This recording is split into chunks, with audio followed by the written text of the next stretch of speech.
The diner sat on a busy street in downtown Columbus, Ohio, an old place with worn booths, humming lights, and the constant smell of coffee and fried eggs. People came and went without looking twice at anyone around them.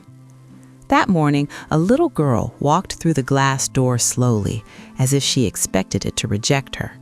She was about 8 years old, small for her age, wearing an oversized hoodie with frayed cuffs that swallowed her hands. Pressed against her chest was a crumpled plastic bag, held tight like it mattered more than anything else. She stopped near an empty table by the window. Her eyes scanned the room, counting exits like someone who had learned early how to leave fast. In a careful voice, barely louder than the clatter of plates, she asked, "Can I sit here for a minute?" The woman at the table frowned. The man beside her paused mid-bite. "No," the woman said, loud enough to be heard. "We are eating." A few heads turned.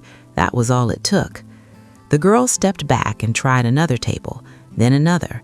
Each time the answer was the same: suspicious looks, hands pulling purses closer, parents drawing their children in.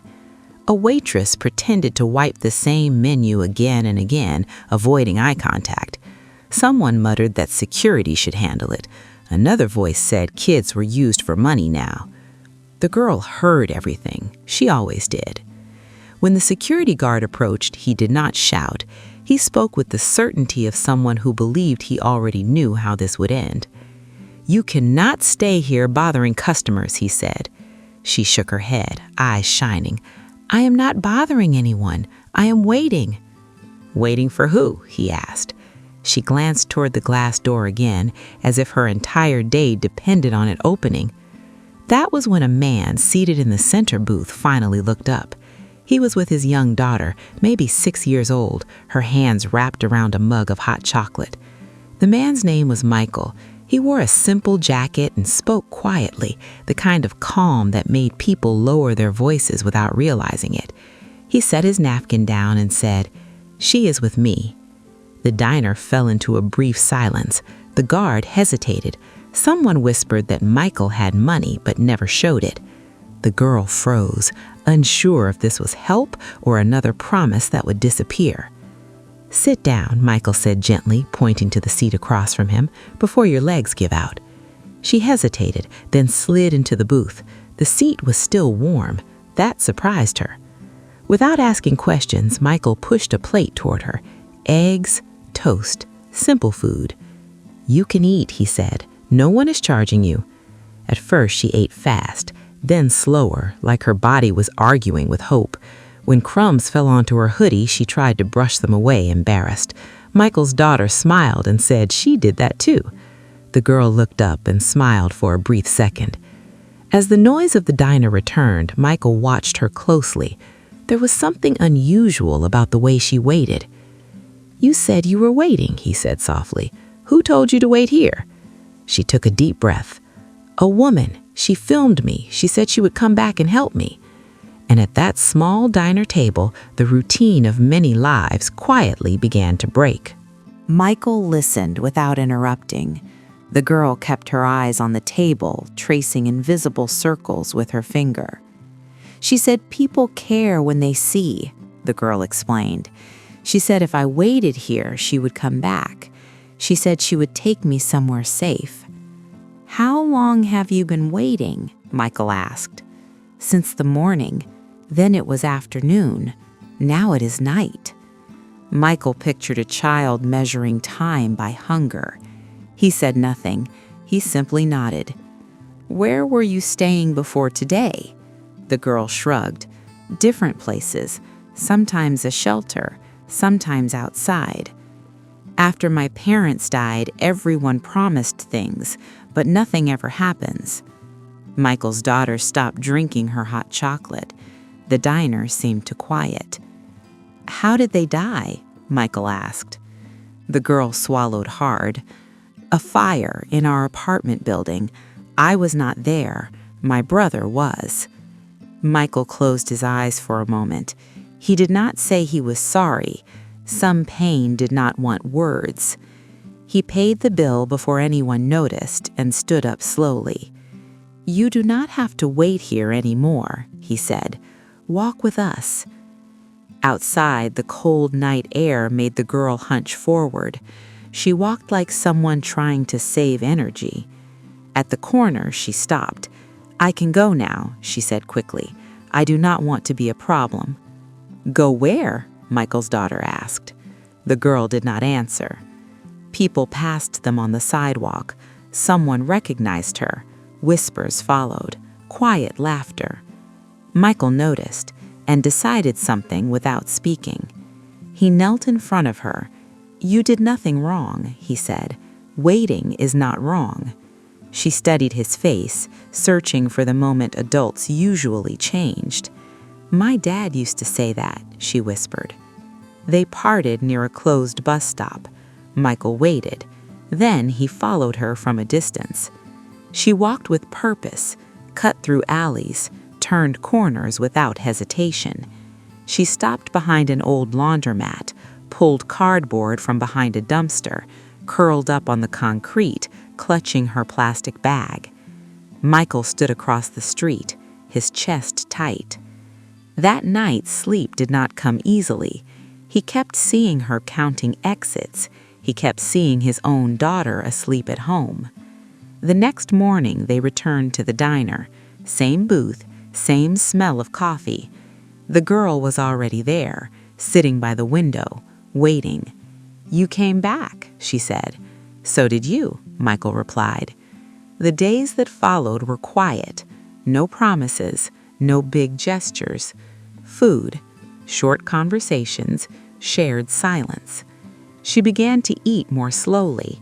She laughed once when Michael's daughter spilled juice, but she still flinched when phones came out. One day, Michael asked about the shelter. On paper, she had a place. In reality, not always. The next day, Michael went there alone, and what he found made his stomach turn. Once paperwork began, everything tightened. The shelter introduced new rules: short visits, supervised conversations, clocks on the walls suddenly mattered. The girl changed. She spoke carefully now, like every word was being graded. "They say I lie," she admitted one afternoon, her feet flat on the floor. "They say I make things up." "Do you?" Michael asked. She shook her head slowly. "Sometimes I leave parts out because they hurt." That night, the investigator called. Michael listened without interrupting. What he heard was worse than he expected.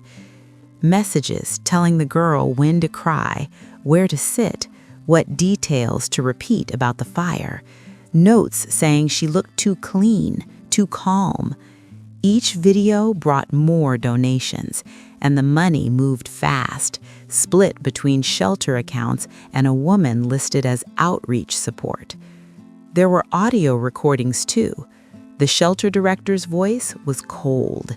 She said unfinished stories brought more money. She said the girl was more valuable when she looked lost. Michael ended the call and sat in silence. At the diner, the girl stopped swinging her legs. She ate without looking up. "They are going to send me away," she said one morning, not accusing, preparing. "I am not going to stop coming," Michael said. She did not ask for a promise, but something in her eyes softened. The resistance grew sharper. Emails became longer. Polite words hid hard threats. They talked about emotional instability, about unhealthy attachment. Then one day, the visit stopped. The girl came to the diner alone. She sat by the window.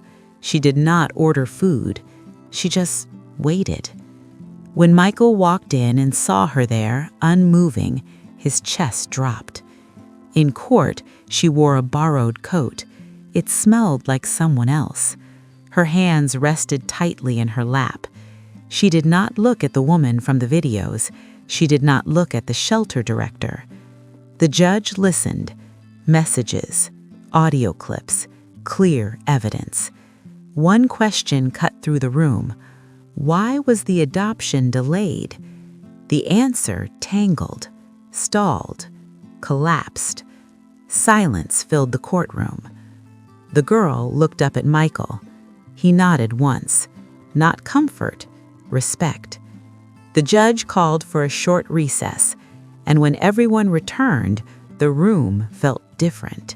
When the judge returned, the decision was clear. The shelter director was removed immediately. The woman who filmed the videos was dismissed from the case. The judge looked at the girl, truly looked at her. "This waiting ends today," he said. The girl's shoulders dropped, as if something heavy finally slid away.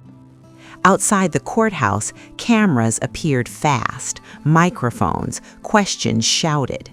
Michael stepped in front of her without thinking, shielding her from the noise. She tugged softly at his jacket. "Am I in trouble?" she asked. "No," he said. "You are done waiting." That was when she cried. Not loud, not useful, just real.